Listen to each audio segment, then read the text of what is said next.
तुम्हाला माहिती आहे का, तुम्ही आता कुकरच्या फक्त 4 शिट्ट्यांमध्ये अगदी गाड्यावर मिळते ना तशीच पावभाजी घरच्या घरी बनवू शकता. त्यासाठी गॅसवर कुकर गरम करायला ठेवला आहे. त्यामध्ये 3 पळी तेल घालायचं. तेल थोडंसं गरम झालं की त्यामध्ये बटर घालायचं. बटर वितळवायचं. तेल बटर गरम झालं की 3 मध्यम आकाराचे चिरलेले कांदे घालायचे. कांदा हलका रंग बदलेपर्यंत भाजून घ्यायचा.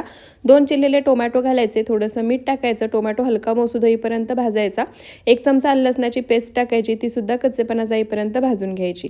2 चमचे पावभाजी मसाला, 2 चमचे लाल मिरची पावडर, अर्धा चमचा हळद, 1 चमचा धनेपूड घालायची. थोडंसं पाणी घालायचं. पावडर मसाल्यांचा कच्चेपणा जाईपर्यंत तेल सुटेपर्यंत. त्यानंतर यामध्ये शिमला मिरची, बीन्स, वाटाणा, फ्लॉवर, गाजर आणि बीट घालायचं. त्यासोबतच 3 मध्यम आकाराचे चिरलेले बटाटे घालायचे.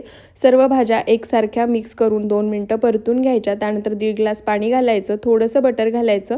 मीठ जर टोमॅटो भाजताना जास्त घातलं नसेल तर या स्टेपला सुद्धा मीठ चेक करून घालू शकता. कुकरचं झाकण लावायचं. मध्यम आचेवर कुकरच्या 4 शिट्ट्या करायच्या. गॅस बंद करायचा. कुकर पूर्णपणे थंड करून घ्यायचा.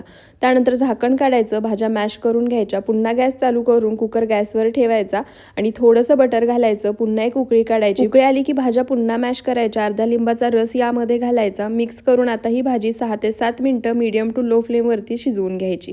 भाजी शिजते तोपर्यंत एका बाजूच्या गॅसवरती मी पावसुद्धा भाजून घेतले आहेत. आणि इथे पहा, गरमागरम पावभाजीची भाजी तयार आहे. लगेच सर्व करायची. बीट घातल्यामुळे तुम्ही पाहू शकता रंगसुद्धा अगदी बाहेर गाड्यावर पावभाजी मिळते ना तसाच आला आहे आणि चवीला तर त्यापेक्षा जबरदस्त झाली आहे. तुम्ही सुद्धा एकदा नक्की बनवून पहा.